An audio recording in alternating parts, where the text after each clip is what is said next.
we can't say who's a flower and who's a weed. That's God's job. But we decided that for this service that we're going to lift up a different lesson, and that's because this is the emphasis on the mission trip. We wanted the kids to have a chance to share about their mission trip, so we're going to get to hear from them and see a slide. But right now, why don't we just all read together the lesson that we have here from Matthew in chapter 25. This is the famous passage where it talks about the sheep and the goats. Let's read it aloud.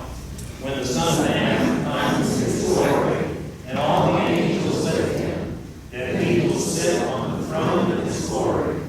All the nations will be gathered before him, and he will separate people one from another, as a shepherd separates the sheep from the goats. And he will put the sheep at his right hand, and the goats at his left.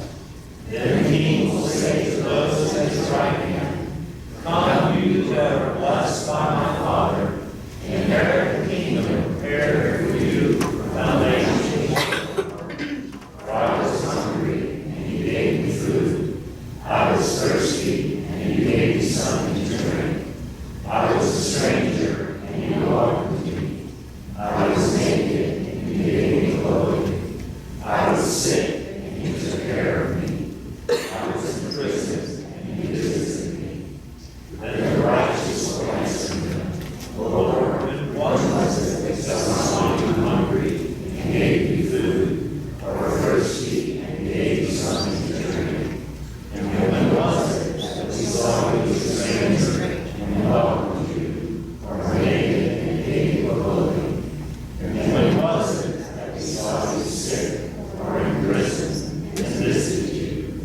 And the king will answer them, "Truly I tell you, just as you did it to one of the least of these, who were members of my family, you did it to me." Amen. Thanks be to God. And we'd like to invite Nikki Jorgensen forward, and then Nikki, and all the youth to come forward. And Nikki, I'm going to switch the slideshow, so we're going to start by talking. Okay, youth, come on down. And guys, let's give the youth and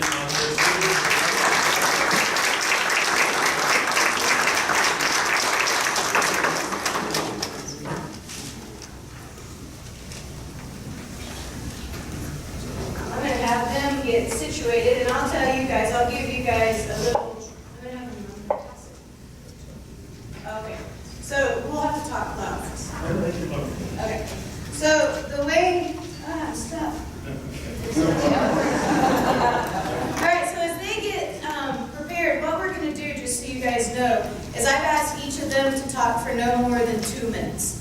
And the question I asked them to be thinking about is, what do they remember from the mission trip? What was their favorite part of the mission trip? And what did they bring home with them? What memory, what person, what experience? What sticks with them in the days and the weeks that follow?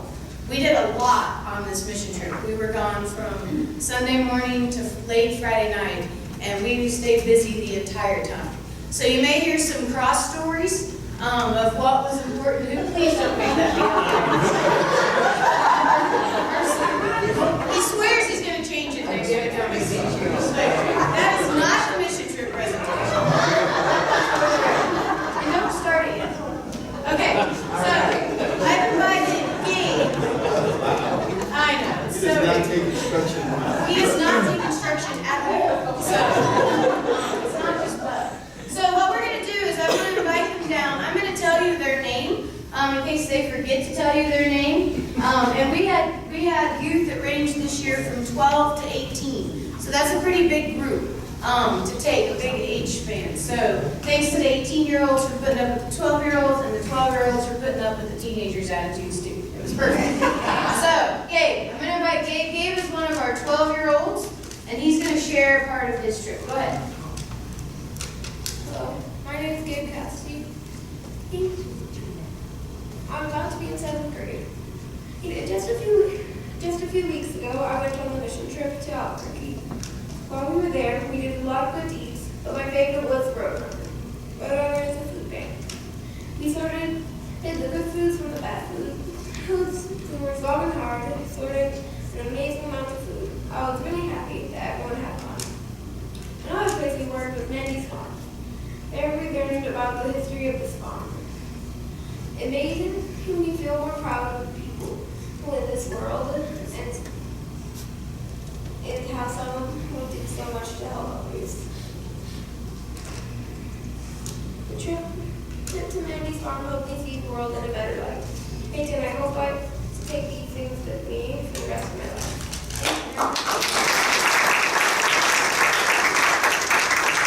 What I'm doing is I'm kind of going in order of age. So Ezekiel, you're up next. That means I'm last.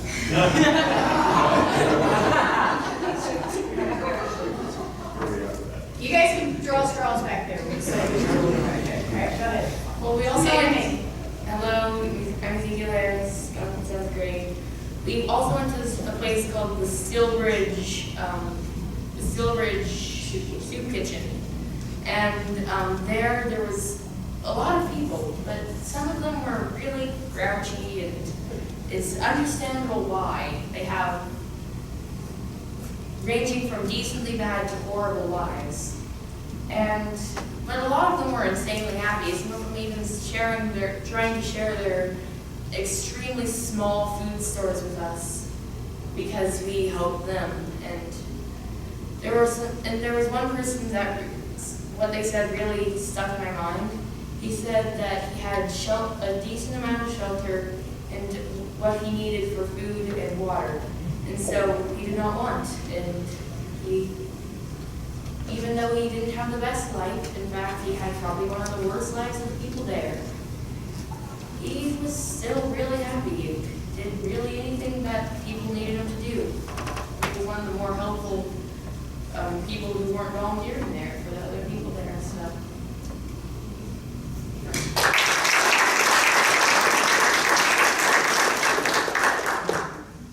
Okay, hi, I'm Campbell Thompson, and I'm going to be a freshman this year.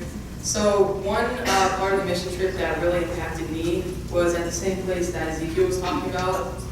It's called Steelbridge, and basically what it is a large nonprofit that helps the community of Albuquerque in a lot of ways. But the one branch we went to that day was the food kitchen, and so what they did is they'd make meals for anyone who would come in, and they just give it to them for free. So there was a lot of needy people that came in there because they could afford maybe a house, but they couldn't afford actually buying food. So the one day we went was really early in the month, and so a lot of people had just gotten their welfare checks. And so there wasn't a lot of people there. So as I was walking around handing out waters, I was kind of looking for someone to, sit down and talk to, because I really wanted to meet someone and hear their story. And there was just one guy who really just seemed like anxious to talk to someone. So as soon as I was done handing out waters, I went and sat down with him. And I never caught his name, but this was a really cool guy. And he told me about his life and how he was in the Air Force for 20 years. And at 41, he retired and came to Albuquerque. And he said the reason he came to Albuquerque was for the wrestling matches, which was interesting to me. And he said that he'd actually take the bus from his house to the wrestling matches and go watch them.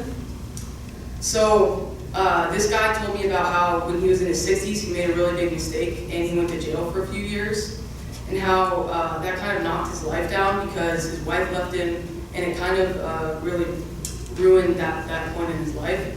And now he's bouncing back. And so now he has a house and he's able to go to his home church. And he actually is a really good guy because he'll memorize the bus schedules, and he helps everyone else that's coming to these food kitchens by helping them know where to get on the bus and where to get off. And so this guy really impacted me a lot throughout the mission trip.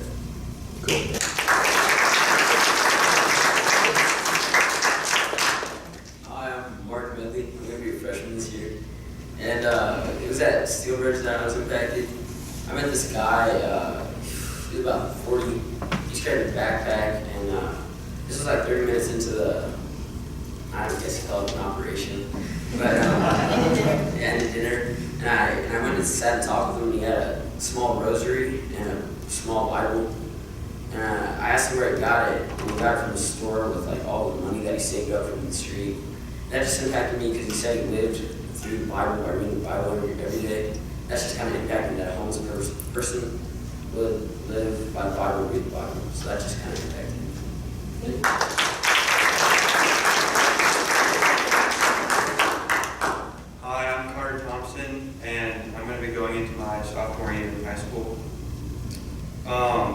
this mission trip was a very special part of my summer this year. I had such a blast getting to go to New Mexico with my church family, getting to help others. In case you didn't know, Albuquerque is the second highest state when it comes to the amount of poverty. This was really big for me because I knew that I was making a difference to help that community. One of my favorite parts of the mission trip was getting to see all of the work that we had done at Where It Went. We worked at a place called Roadrunner Food Bank that got most of the food that's donated in Albuquerque and then distributes it. We did a lot of work there to box food so that it can be distributed. A few days later, we helped with an organization that gives out food to people in need. The cool part about that for me was they got their food from the Roadrunner Food Bank that we went to and worked at before, so we could see our work actually in action. The most memorable part of the trip for me was going to Sky City. This was a very cool community that lived on top of a mesa. It was really interesting getting to learn their culture and what they had to do to get where they are today. Overall, our mission trip to Albuquerque was fantastic.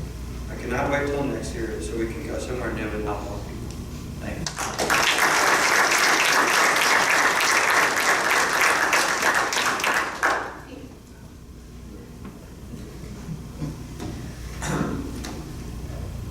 Hi, I'm Peter Medley. I'm going to be a senior this year in high school.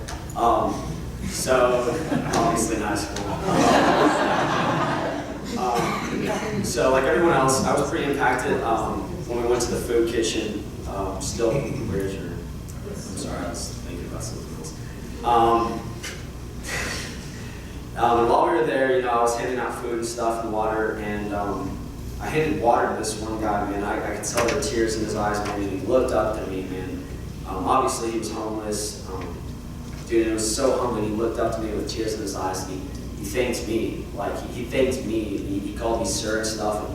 And dude, it was just so humbling. Like, this guy was so much older than I was, and in a much different position than I was, man. I was just so humbled that he called me sir. I know I've said dude about a million times.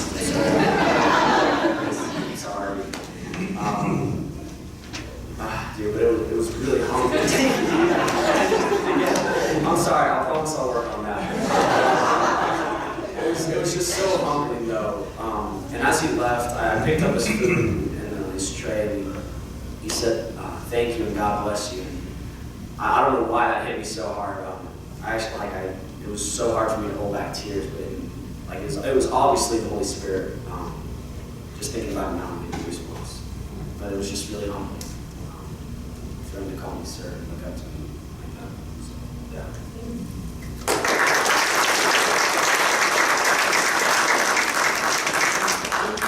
CJ has strep throat, so his throat is bothering him. He's not contagious. But she's going to share on behalf of CJ and herself. Well, I don't think we really had a single moment that stood out. I thought the whole mission trip was amazing. I thought all the places that Nikki set up for us was, it was perfect. These kids were unbelievable. I was so impressed. And it was just very humbling seeing these people and how much I have that I'm not even grateful for. And I go to things like this, and now I am. And I look forward to the next mission trip. And anyway, it was fantastic. The farm was probably one of my favorite places to go. I have a new friend that you'll see on, on the slideshow. She kind of followed me around a little bit. But anyway, it was a learning experience for all of us, and it was something I'll never forget. So.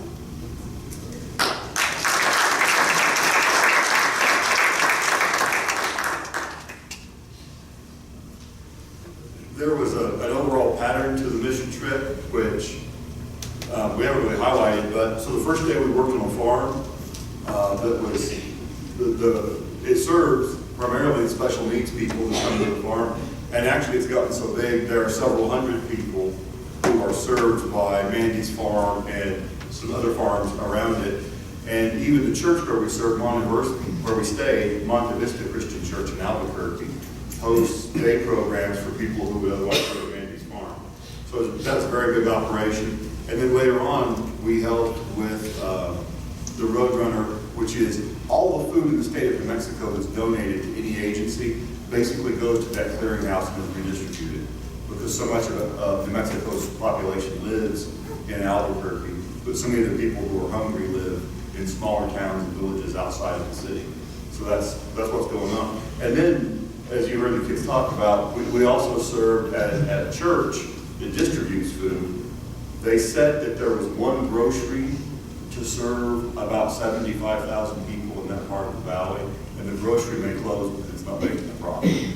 So there are a number of people, particularly elderly people who can't afford a car, who spend most of their day riding a bus to get to the grocery and then buying whatever the grocery had in stock.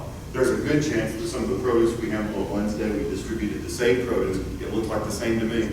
I smelled 2 days older, but we distributed. And then Joan Friesenhahn can't be here, but she asked me to read this. Favorite place that we volunteered, the first soup kitchen that we went to, the one we made it to only after arriving to what was not the correct location. It was hot inside the bus, it was hot outside the bus, we wanted AC and water, and did we really run out of Takis? This kitchen was a wonderful experience for me, albeit hitting home back to a time when my hands were on the receiving side of that tray line. I didn't look and stare at individuals coming for dinner that day, I saw them.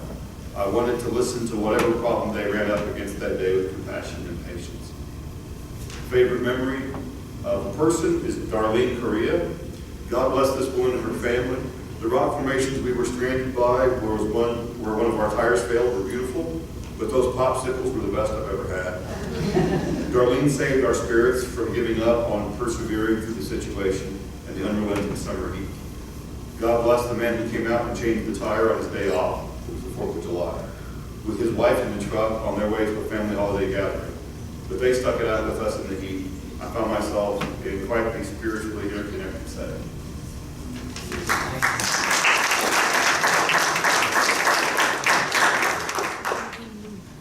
Hi, I'm Hobie Peacock, and I'm a senior. Senior citizen. AARP's next year for me. So the mission trip, it really was incredible, and we've talked about all the good works that were done by this youth group, and it's so true. But what we didn't really talk too much about was we did have a lot of adversity this year. There were a lot of things that came up that we had to deal with that we didn't have to in the past 2 years. And I'm really proud of the adults that went on this trip and the way that they handled the situations. And I'm a little bit on the OC side. I don't know if anybody knows that, just a little bit. So when we were at these facilities, I was really into the moment. I'm a worker bee, and so as we're distributing water or we're using a weed eater and knocking down weeds at the Mandy's farm, I was really into the work that was happening. And it wasn't until we would get back to the church that I would really reflected on what we did. And man, as a group, when we were at the church, sometimes it was a little chaotic and things were crazy, and some of the younger kids weren't getting along with the older kids, and we had a lot of that going on. But man, when we got to the facilities and these kids were given a task and a goal, and I think when they saw the poverty level that we were dealing with, it really was amazing, what God did in the spirits of this entire group, and how much work was done, and how well they cooperated, and how well they accomplished their goal. And then we go back to the church and we were completely dysfunctional. In a functional way. But it really was my favorite mission trip. And that's odd to say because we really did have a lot of things go on. But it was the way we handled it, it really impressed me. And I really want to thank Nikki because she put this thing together and it was so well planned.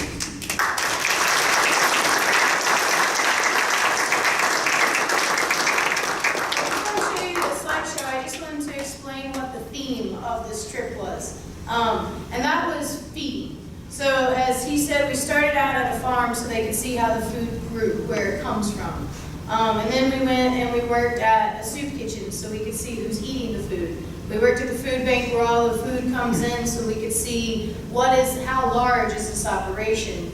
We also then went to a small kitchen where they got to distribute the food to individuals who were coming bags of food and carry their food. We also fed one another.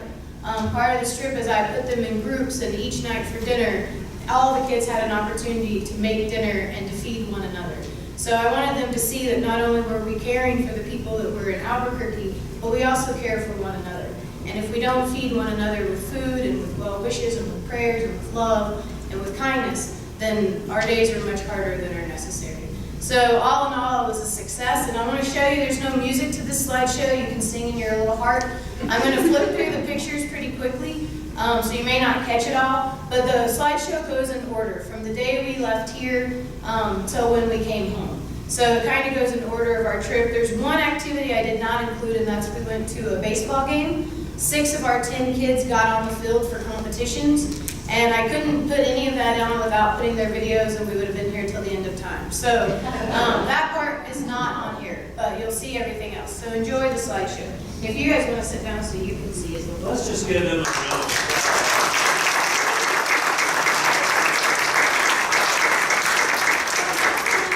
We have 3 people missing that went on the trip that aren't here today.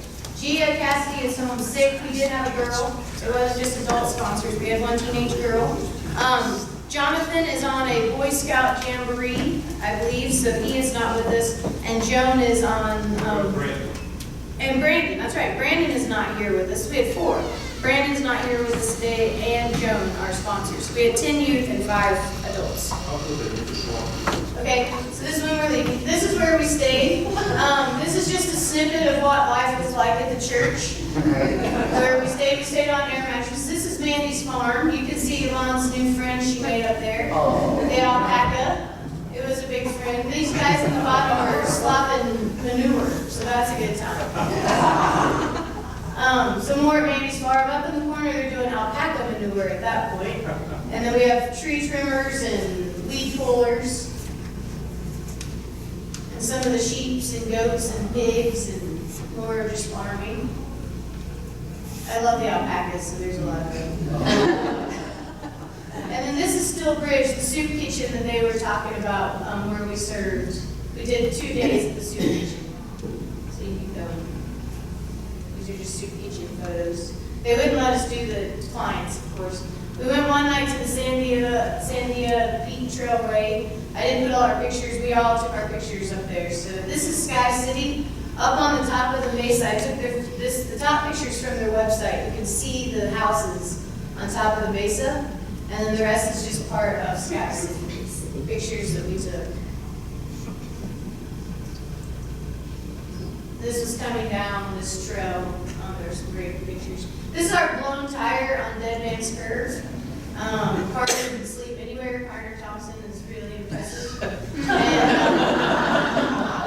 you can't see the picture well, but Joe and Hobie are holding up the blown tire piece. So that was quite an adventure. This is the Roadrunner food bank that we told you about, where all the food in New Mexico is brought there, and then it's distributed. On this day, you can click it. On the day we were there, we went through 21,000 pounds of produce. 9,000 pounds of that produce were able to go directly to the people, which is basically we fed 9,000 people in 5 hours produce. 12,000 pounds of produce was absolutely disgusting, and we got to touch that too. And all that produce, it was 12,000 pounds, would be donated to a pig farm, a local pig farm.